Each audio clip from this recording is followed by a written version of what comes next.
The whisper in the trees. When my family moved to Brookmont, Maryland, we had no idea that change would mark the beginning of something that would haunt us for years. The reason for the move seemed simple. My parents wanted a fresh start, to leave the chaos of the big city behind and find a quieter, safer place to raise us kids. The house we moved into seemed like a dream. It was large, with an expansive yard surrounded by tall trees. But what caught my attention right away was an unusual structure at the center of the property. A treehouse. It was massive, far larger than any treehouse I'd ever seen. It resembled more of a castle, with 3 stories and sturdy stairs, built as if to withstand storms and years of neglect. That treehouse seemed like the perfect refuge, a place to hide, imagine adventures, and create entire worlds. My older siblings quickly lost interest in the treehouse. They found it clunky and preferred other activities like riding bikes or playing soccer. But for me, the treehouse became a sanctuary. I explored it top to bottom, touched the wooden walls, and felt the freedom that only someone immersed in nature could truly understand. And then, one autumn afternoon, everything changed. I was there alone, on the top level of the treehouse. Leaves fell from the trees around me, and the wind blew gently, rustling the branches and creating a soothing sound. I sat on a wooden bench near the window, watching the trees sway. The sky was overcast, and the treehouse felt even more isolated from the rest of the world. The silence was profound, broken only by the rustle of leaves. That's when I heard it. At first, it was a faint whisper. It was as if the wind had spoken my name. John. The word lingered in the air for a moment, and I froze. I looked around, but there was no one there. The wind wasn't strong enough to create such a clear sound. The trees around me stood still, and there were no animals nearby. The silence seemed to swallow everything. I stood still, trying to understand what had happened. The whisper hadn't been just an illusion. I had heard something or someone. What unsettled me even more was the fact that the voice didn't seem to come from outside the treehouse, but from within it. It was as if something was there with me, watching, waiting for the right moment to reveal itself. I took a deep breath and tried to push the fear aside. I didn't want it to take over, so I kept watching the trees, convincing myself it was nothing more than a trick of the wind. But then, the whisper came again, louder, clearer, more desperate. John. Come back. The voice was now unmistakable. It wasn't just a whisper anymore, it was an order, a command. A spine-chilling sensation washed over me, and I felt the presence of something, a shadow watching me, waiting. My hand trembled as I gripped the wooden railing of the window. I didn't know what to do. The fear was paralyzing me. I couldn't pinpoint the origin of the sound. The treehouse was empty, but I had the feeling I wasn't alone. I looked down, trying to see if there was someone watching me from the ground. But there was nothing. All I could see were the trees and the void, yet the feeling of being watched only grew stronger. That's when I decided to go down. I descended slowly, step by step, unwilling to turn around. The staircase was sturdy, and the sound of my feet echoed through the wooden structure. Each step felt heavier than the last, and the whisper was in my mind, chasing me, as if it wanted to catch up. The voice, now more distant, kept calling my name, but with an insistence that left no room for doubt. John, come back. When I reached the first level, I looked back and saw something I'll never forget. A shadow, an indistinct figure stood on the upper level of the treehouse. It wasn't a person, it wasn't a human form, but something was there, standing, watching, waiting. My heart nearly stopped. I didn't think, I didn't breathe. I ran as fast as I could to the ground, fleeing the treehouse and sprinting toward the house. When I got inside, locking the door behind me, I could still hear the voice like an echo floating in the wind. John, come back. I never went back to that treehouse. My siblings asked why I didn't play there anymore, and I just said I wasn't interested. But the truth is, something in that treehouse had changed me. Something was there, something that watched me, waiting for the right moment to catch me. Years later, when I asked my parents why we had moved away from Brookmont so suddenly, they told me the house felt wrong, as if something about the place bothered them. I was surprised to hear it because I had always thought it was just my imagination, but they told me that in the last month we were there, nothing felt right. Sounds, shadows, even the wind. Everything seemed different. Something was there, among those trees, and it wasn't good. I never found out what really happened in that treehouse. But what I do know is that something there was looking for me, calling me. Something in those trees didn't want me to leave. And even today, whenever I pass by a large tree, I feel a shiver down my spine, as if somehow that whisper is still waiting for me, calling me back. The ghost of the treehouse. When my family moved to Brookmont, the treehouse was one of the first things that caught our attention. It was enormous, like a castle built among the branches, with sturdy stairs and 3 interconnected levels. For us children, it seemed like something straight out of a dream. My siblings and I spent hours playing there, inventing stories, pretending to be knights or explorers in distant lands. Over time, however, my siblings lost interest. They were older and soon found other things to occupy their time, leaving the treehouse behind. For them, it was just a childish toy, but for me, it remained special. Many times, I climbed up alone and stayed there, listening to the wind rustling the branches and imagining magical worlds. But little did I know I was about to discover that the treehouse harbored dark secrets. It all started on a seemingly ordinary night. I was in my room when my mother came in and asked me to fetch a flashlight she had left in the treehouse earlier. Reluctantly, I tried to argue that I could get it the next day, but she insisted, saying she needed it that night. There was no refusing her. I grabbed a spare flashlight and headed to the treehouse. The air was colder than usual, and the sky was pitch black without a single star. As soon as I approached, I felt something strange.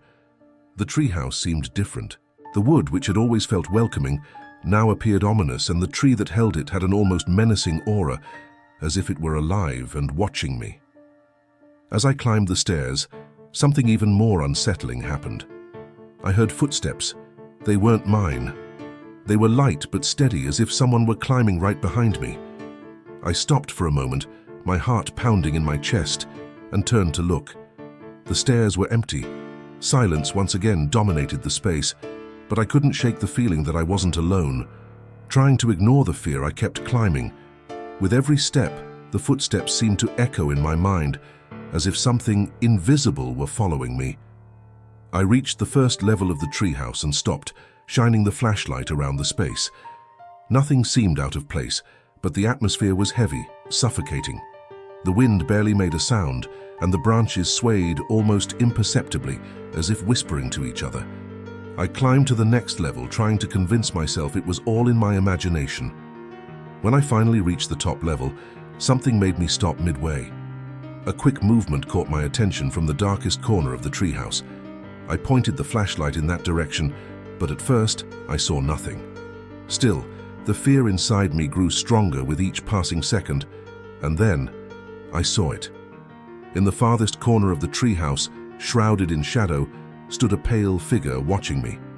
It was tall and thin, and its skin appeared almost translucent under the weak light of the flashlight. Its eyes, deep and empty, were fixed on me. The figure didn't move, but its presence was overwhelming, as if it were consuming the entire treehouse. I froze. My body seemed incapable of reacting, and time felt like it had slowed down. The figure remained there, motionless, but the mere fact that it was watching me paralyzed me. My heart raced so fast it felt like it would burst. Suddenly, the figure began to dissipate. It didn't walk away, nor did it vanish abruptly. It simply faded, like smoke carried off by the wind. When I realized it was gone, I felt a brief moment of relief. But that relief didn't last long, as the sensation of being watched lingered. I ran down the stairs as fast as I could, not daring to look back. My only thought was to get away from there as quickly as possible. When I finally reached the ground, I sprinted straight into the house, locking the door behind me. My mother asked why I looked so pale, but I couldn't tell her the truth. I didn't want her to think I was making things up or that something was wrong with me. That night, I could barely sleep. Every time I closed my eyes, I saw the figure standing in the corner of the treehouse, with those hollow eyes staring at me. The image was burned into my mind, and the feeling of being watched never left me. After that day, I avoided the treehouse. My siblings started avoiding it too, though I never told them what had happened. Gradually, the place that had once been a refuge became something the whole family stayed away from. It was as if everyone instinctively knew something was wrong with that place. Years went by, but I never forgot that night. The treehouse is still there, old and weathered, but I don't dare go near it. Sometimes, when I visit my parents, I glance at it from a distance. I always feel the same shiver, as if the figure is still there waiting, and perhaps it is. The child in the treehouse. It was a calm late afternoon when I decided to return to the treehouse. I'd spent the entire day playing in the yard, but as always, I felt an urge to go back to that enormous structure that stood in the center of our property. It wasn't the kind of place where you'd expect to find anything wrong. It had always been a place of play, adventure, and imagination for me since my family moved to Brookmont. The treehouse was massive, with multiple levels and a sturdy staircase connecting them. I loved isolating myself up there, where the world seemed distant and, in a way, everything felt calmer. I climbed alone, spent time reading books or simply watching the sunset. It was my refuge, away from my siblings' conversations and the hustle of everyday life. That day was no different. The treehouse was silent as I climbed to the top level. The air was cooler, and the sound of the trees swaying in the wind brought me an unusual sense of peace. However, as soon as I settled onto the wooden bench near the edge of the treehouse, something strange happened. I was gazing at the trees, not focusing on anything in particular, when I heard laughter. It wasn't mine nor one of my siblings. It was soft, childish laughter, something that echoed faintly in the air as if it came from within the treehouse itself. I froze instantly. I looked around but saw no one. The treehouse was empty, as it always was when I went there alone. No one was approaching, no one was climbing the stairs. It must be in my head, I thought, trying to push away the strange feeling that began to creep over me. But then, the laughter came again, louder, clearer, and much closer this time. Goosebumps rose on my skin, and an unsettling sense of discomfort washed over me. I moved to the corner of the treehouse and, using the flashlight I always carried to illuminate dark spots, I began searching for any sign of someone being there. I shone the light into every corner, every shadowy space of the treehouse, but everything seemed empty. However, when the flashlight's beam reached the topmost level, I saw something that made my blood run cold. There, on the top level of the treehouse, sitting on the edge of the structure, was a child. They looked about my age, but their clothes were old-fashioned, as if from a time long before mine. They sat completely still, their eyes locked on mine, but their gaze wasn't normal. There was no life in those eyes. They were empty, dull, as though the child was merely a shell, a soulless presence. I froze. My body wouldn't respond. My muscles were stiff. The child didn't move. They just stared at me with a vacant expression, as if waiting for something. What terrified me the most was the sensation that they weren't there by chance, as though they had been there for a long time, as if the treehouse belonged to them, and I was the intruder. Each second I spent looking at them felt like an eternity. I wanted to scream, to run, but my body wouldn't move. A part of me knew I should go down, that I shouldn't stay there, but another part of me wanted to understand, to know who that child was and what they wanted from me. However, fear was stronger. The feeling of danger emanating from that ghostly figure froze me in place, stopping me from taking even a single step. I shut my eyes tightly, trying to block out the image of the child, forcing my mind to believe it was all just a trick of my imagination. I counted silently to 10, attempting to calm my pounding heart.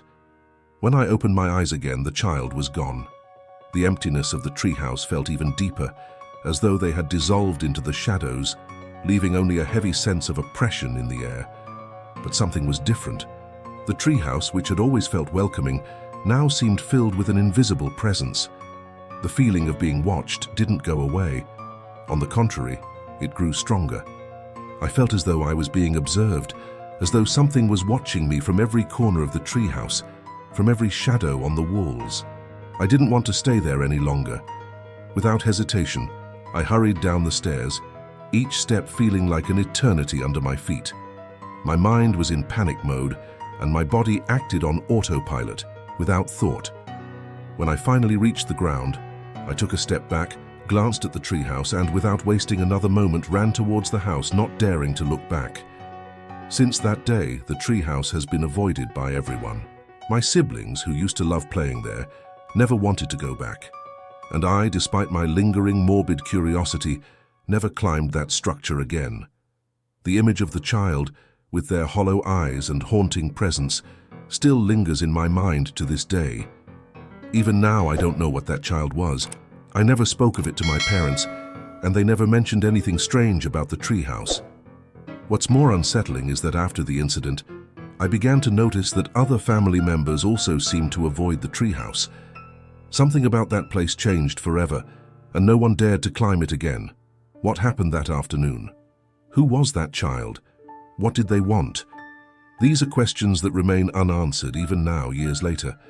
And although I've tried to put it behind me, every time I pass near that treehouse, I feel a cold, uncomfortable sensation, as though it's calling out to me. Who knows what's truly hidden up there?